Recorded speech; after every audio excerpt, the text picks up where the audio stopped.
saw Mark said, sorry guys, he has something and will add little to the show. Don't worry, Mark, you barely do. Nice. But did you guys read the New York Times editorial calling for the Democrats to move to the center? I saw several things about different New York Times articles, and some of them mentioned Democrats moving to the center. Do you know what he's talking about specifically? No, I haven't heard that. I'm not surprised by that, but I haven't heard it. No. So without speaking to the specific article, because I haven't read the article, but I do know vaguely what you're referring about. I think any Dems need to move in this direction. I'm not buying it, because I don't think anyone understands what the directions are. Like when people say Dems need to move to the center, what the fuck do you mean? Because it could mean a lot of things. Yeah.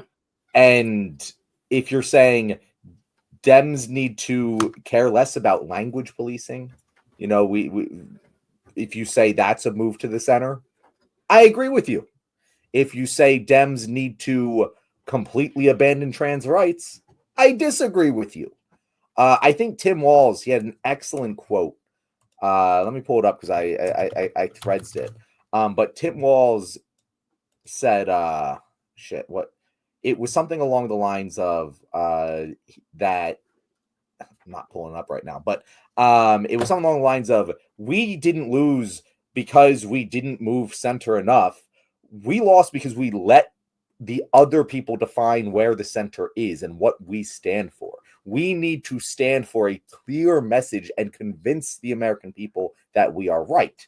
And that is the kind of thing on the process level, which I think is a lot better advice than go to the center, because no one agrees on what that is. What the Democrats need to do is decide what they believe in and fight for it. And it doesn't really matter what it is. Look at what Trump has done with the Republicans. Say what you will, whether you agree with what Trump has done or not. Okay, let's put that on the table for another day.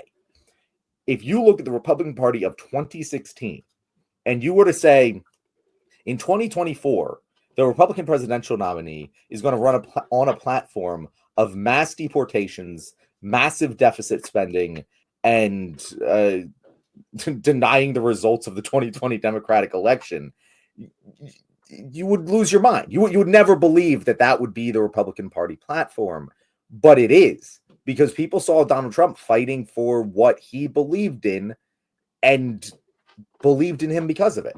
And I think that's what the Democrats are missing more so than any direction. I've said about Tim Walz 1,000 times. There are Democrats in Congress who I have more policy overlap with than Tim Walz. We disagree on quite a few issues, but I would run through a wall for that man. Mm-hmm. I believe that he's going to do the thing that he believes is right, and he's going to get it done. I can't say that about literally any other politician besides Donald Trump.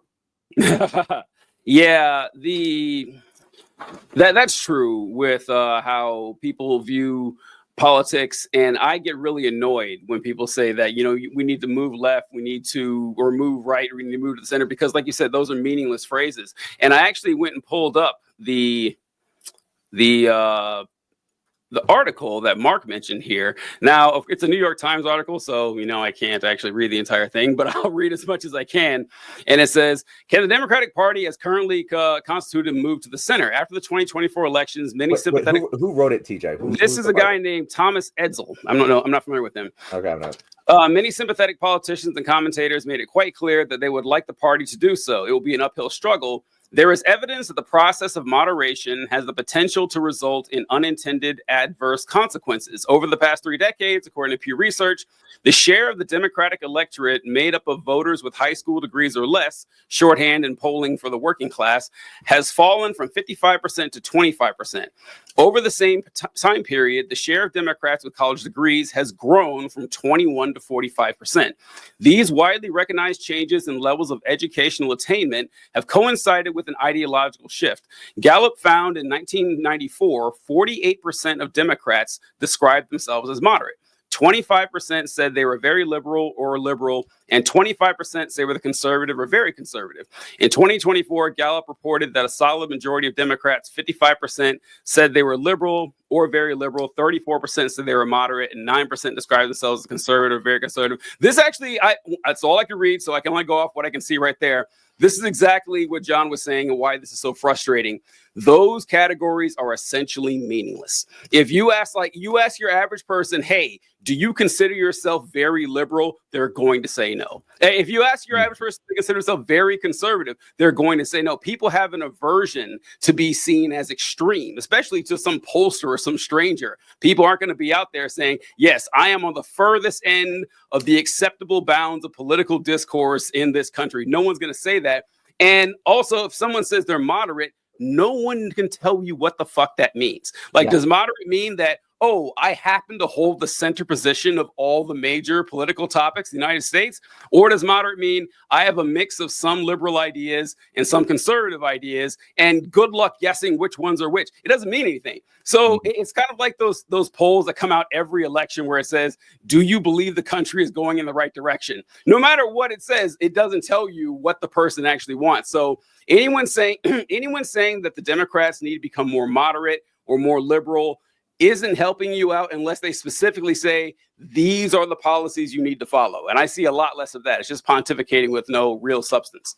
Yeah, and so that's pretty much it when it comes to should the Democrats be more center? No. Like that, I would say, should they try to get closer to, if that's what you mean by that, if you mean should they adopt policies that are more similar to the Republican Party platform, and it just screams to me no. And I really don't understand why anyone thinks that way. It's such a weird, the only way it starts to make sense is if you only consider politics on a linear spectrum. Yeah. Of like, you think the American electorate is at -1 on the scale and Democrats were at +1 and they should move to +0.5 to get close like that. But that's not how actual ideology or voting works. And I think Joe Rogan is the obvious example of this, where in 2020 he was a Bernie bro and in 2024 he was a Trump supporter. That you need to identify the ideological overlap between Bernie Sanders and Donald Trump in order to acquire those people. And none of that overlap exists within moderate centrist positions. It just doesn't. I think everyone can agree on that. And yet we'll still talk about should they move center as if that's like some sort of prescriptive policy decision. Something else Mark brought up was the abundance agenda. Have you seen anything about that? The abundance the book that conversation? Was it Ezra Clarence? I don't read books. We've been over this many times. I don't read many books either, but I do read some books. And I'm actually very interested in it. I might read this one. I probably won't because it's one of those books where I'm pretty sure I know exactly what it says already. And I don't just say that as in like I'm smart. I say that because he himself has said that he was inspired to write it by another book, which I have read, called Fully Automated Luxury Communism. And I very much agree with what Ezra Klein is saying. And a lot of people on the left, I'll give you the TLDR of the discourse right now, is that this is basically YIMBYism, the book, right? Okay. Like this is deregulate to build more, build faster. Not necessarily deregulate like environmental protection stuff, but like the things that are preventing us from building more. Let's take a look at it and see how much, like, what is the ROI we're getting on this? Is it really worth it to have these regulations? And build, specifically with housing, and then taking that kind of ethos and applying it to all of our policies of what can we accomplish? What physical things can the Democratic Party accomplish to make lives tangibly better in a relatively fast amount of time that can actually be seen within an election cycle, you know?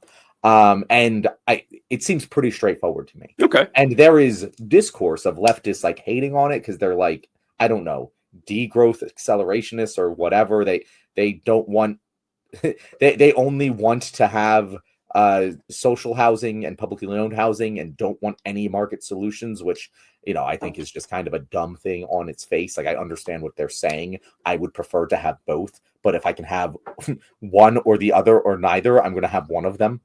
because we need to solve the housing crisis, and you can't just jump there without proving that you can solve it through whatever methods are available to you. So anyway, that's my thoughts, Mark. If you wanted my thoughts on the abundance agenda, it is, if you like it, I hate to break it to you, that's inspired by a book about communism. But I'll leave it at that. You shouldn't have said that, John. You should have asked if he liked it and then dropped that on him to see. So he can't. I trust Mark to be honest. Yeah, that's true. About what he likes and what he doesn't like. Mark has never been one to weasel out of positions. That's true. Marcus he just is wrong a lot of the time. And Marcus said stuff far too embarrassing for me to think he'd lie about. Yeah. So also which I love what you mentioned about the overlap between Sanders and Trump and how none of that is middle ground. And it's also, it's so frustrating because what the middle ground centrist American is different for every American. Everybody thinks that they are reasonable. They think, oh, people to my left are crazy and people to my right are crazy. I am the only sensible person in this country. That's what everybody thinks, which is why advocacy of what you believe is so powerful. Because if you guys remember the Tea Party were not a majority, but they acted like it. They acted like what they were saying is what everybody believed. All the real Americans want this. And it worked. It got us Sarah Palin first and then Donald Trump. Took them a few times, but they got exactly who they wanted. We can do this with sensible policy as well. There's no reason we can't. Yeah. Hugh, I go to Colby first. I can't tell you how many people say that Kamala campaigned too much on identity politics and especially on trans issues. I must have missed where she spoke at all about them and just let it happen. So this is true. Like I'm not denying what you're saying is incorrect. But I think what people mostly mean isn't like what the Harris campaign did, or honestly, even what Democratic politicians do. It's just like what the left movement is seen as and how their communication and what seems important to them. Now, once again, trans issues is correct because trans issues is like exclusively a conservative issue. Like the people who are always complaining and bitching and making shit up about it, that is, I saw a chart talking about this, like an online discourse from right-wing pages and left-wing pages. Right-wing pages bring up trans stuff 10 times more easily because they're the ones terrified of it and thinking that Satan is trying to change your kid's genital. Like they're the ones who care. But as far as the left wing in general, not the show, but the actual movement, left wing in general, is the Tim Walz stuff. Like say stuff that makes sense to people. Don't that article mentioned that there's more and more college graduates in liberal circles because we're more educated. I mean, that's just kind of the more educated you are, the less conservative you become. There is an inverse relationship between the two. It's wild that this has always existed this way, and it doesn't bother conservatives at all. Yes, and here's the thing. Even amongst conservatives, the more educated conservatives are less conservative than less educated ones. Like the ones who actually go to school, the ones who make it past 8th grade, they are always less conservative. You will never see that the other way around. But they don't seem to know. Oh, that's weird. It's a conspiracy, like everything else. Like, the professors, they are the ones telling my kids to have empathy and showing them charts and math that trickle-down economics doesn't work. But go ahead, John. We're going to pull up. So I wanted to address Hugh's comment here because he said any comment on Elon Musk bribing Wisconsin voters to sign his petition to try to influence the state Supreme Court election, which Elon claims the fate of Western civilization hinges on. First of all, there's a couple comments. One, it's very funny that he said that. Like a Wisconsin Supreme Court special I don't care how important it is in reality. The fate of Western civilization will never. I will take this to. I will bet my life on it. The fate of our civilization will never hinge on a Wisconsin Supreme Court election. It's a very funny statement to